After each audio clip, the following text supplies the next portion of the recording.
حضرت عمار ابن یاسر بالعموم کم گو تھے،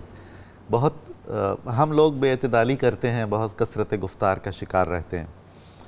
اور رسول اللہ صلی اللہ علیہ وآلہ وسلم کی تربیت کے نتیجے میں جو اخلاق، کردار، زہد، ورع، یہ انہیں فضائل حاصل تھے۔ بہت سارے اکابر صحابہ بھی ان کی تعریفیں فرماتے تھے، اور کئی حدیثیں بھی ہیں، کئی آیتیں ایسی ہیں جن کا مصداق قرار دیا جاتا ہے حضرت عمار ابن یاسر کو۔ آپ ہماری رہنمائی فرمائیے۔ اس میں اگر ہم غور کریں تو یہ چیز ہوتی ہے کہ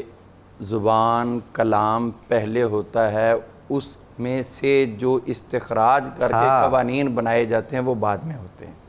یعنی جتنے بھی قوانین ہوتے ہیں ان کو قیاسی کہا جاتا ہے کہ پہلے لوگ بولتے رہے، بعد میں سمجھدار لوگ ان کا وسیع مطالعہ رکھتے ہوئے اس میں سے چیزوں کو کشید کر کے اس کو ایک قانون یا ایک قاعدہ کا درجہ دے کر رائج کرتے رہے، اور بعد میں آنے والے اسی کے ہی پابند ہوتے چلے گئے تاکہ اصل زبان تک جو ہے وہ ہمارا رابطہ اور رسائی رہے۔ تو بلا شبہ اسی طرح جو تصوف کو حاصل کرنے کے طرق ہیں وہ کسی ولی نے بذات خود نہیں بنائے، بلکہ وہ حضور علیہ السلام کی آل پاک اور آپ کے اصحاب ان کے مدارج اور ان کے معمولات کو دیکھتے ہوئے وہاں سے استخراج کر کے انہی کو قاعدہ کلیہ بنا کر آنے والے لوگوں کے لیے ولایت حاصل کرنے کا ذریعہ۔ کیا بات ہے، سبحان اللہ۔ تو اسی میں سے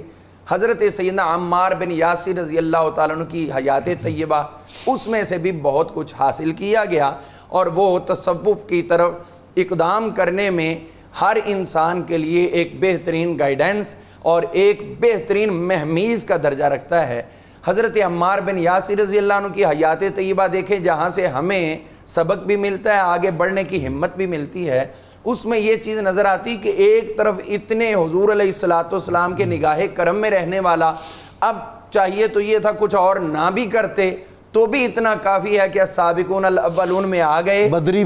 بھی ہو گئے، لیکن اس کے باوجود حضور صلی اللہ علیہ وآلہ وسلم کی ظاہری حیات طیبہ میں اور اس کے بعد بھی آپ کی زندگی کے اندر جو سب سے خوبصورت عنصر نظر آتا ہے وہ ایک سادگی کی زندگی۔ کیا بات! آج تھوڑے سے پیسے آ جائیں تو انسان اپنا کر و فرد ٹھکانا نہیں بھولتا،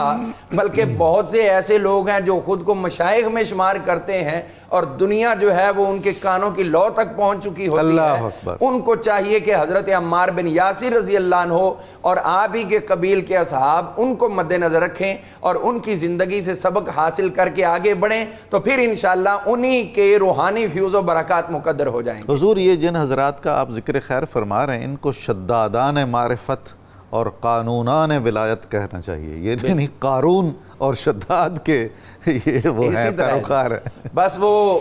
کفار میں سے تھے تو یہ مسلمان ہیں۔ جی ہاں۔ تو اب اس میں یہ دیکھیے کہ ایک طرف کوفہ کا گورنر ہو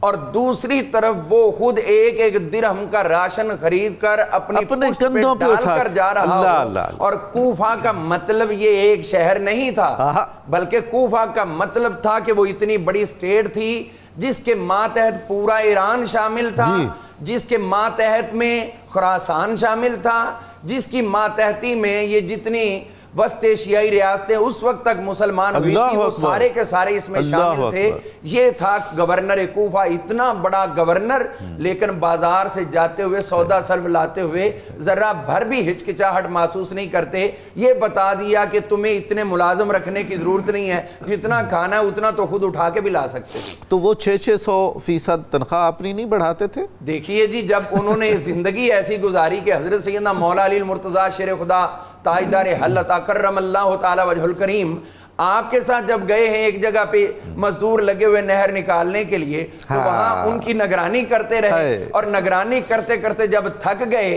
تو اس کے بعد مزدور تو وہ چینج ہو رہے تھے، جو تھک جاتے دوسرے آ جاتے، پھر تیسرا گروپ آ جاتا، لیکن یہ اپنی ڈیوٹی پر رہے کہ ان کی نگرانی کرنی ہے۔ تو تھکتے تھکتے اتنا تھکے کہ اسی خالی زمین پر بیٹھ گئے اور پھر بیٹھے بیٹھے وہاں پر لیٹ گئے، ابو تراب کے اوپر لیٹے ہوئے، اور ساتھ ہی حضرت سیدنا عمار بن یاسر۔ تو یہ بتا دیا کہ وہ امیر المومنین خلیفۃ المسلمین وہ بھی زمین پہ بیٹھنے میں ہچکچاہٹ نہیں کرتے، یہ سادگی اور زاہدانہ زندگی۔ اگر ہم شجاعت میں دیکھیں تو آپ کی شجاعت کے لیے جسٹ یہی کہہ دینا کافی ہے کہ جو کفار مکہ کے مظالم برداشت کر جائے، اس سے بڑھ کے اور شجاع کون ہوگا؟ بے شک۔ خالی ہاتھ وہ سارے کے سارے اپنی پوری قوت کے ساتھ ایک ہی شخص پر پل پڑیں اور وہ بندہ اپنے موقف سے پیچھے نہ ہٹے، اس سے بڑھ کے شجاعت و بہادری کوئی نہیں ہو سکتی۔ پھر حضور علیہ السلام کے ساتھ ہر غزوے میں جانا، اور پھر اس کے بعد جنگ یمامہ میں جانا، اور اس کے بعد جگہ جگہ پر جہاں اسلام کو ضرورت پڑی وہاں چلے جانا، ایون کے میدان کارزار میں جا کر 93 برس کی عمر میں جو شخص تلوار اٹھا کر جا سکتا ہے، اس سے بڑھ کے ان کی شجاعت و بہادری اور کیا ہوگی؟ پھر ہم دیکھتے ہیں کہ فقاہت میں آپ کو کیا درجہ حاصل رہا۔ فقاہت میں تو اتنا بڑا درجہ تھا، حضور فرماتے من یرید اللہ بہ خیرا یفقہہ فی الدین، اللہ جس کے لیے بھلائی کا ارادہ فرماتا ہے اسے دین کی فہم و فراست عطا کرتا ہے۔ اور آپ کا اس قدر فقاہت کا معاملہ تھا، جب ایک بندے نے سوال کیا تو فرمایا ان سوالوں کے پیچھے کیا یہ تمہیں پیش آ گیا؟ نہیں آیا۔ تو فرمانے لگے ہم ابھی موجود ہیں نا،